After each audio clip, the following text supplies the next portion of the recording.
little bit of backstory on Wrangler Jewel. She's a 2-year-old filly. This is the first time I've been in the super finals in Alberta.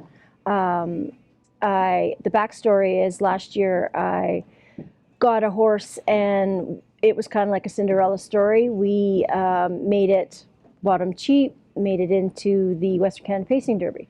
Dr. Morris Stewart owns Wrangler Jewel, and he did some work on that horse for me, and I was in Ontario for 12 years and came home, and he kind of noticed I had changed my routine and learned some stuff out there, I guess, and liked kind of what I was doing, and asked me in the spring if I was interested in taking I had a 4-year-old mare for him and this 2-year-old filly.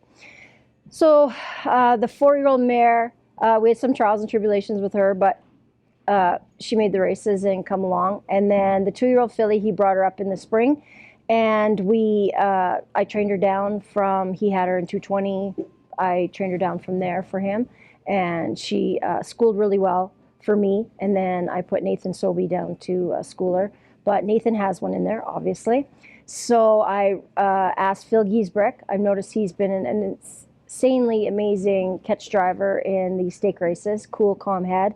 And I asked him if he had anybody in the 2-year-old stakes fillies. Was he already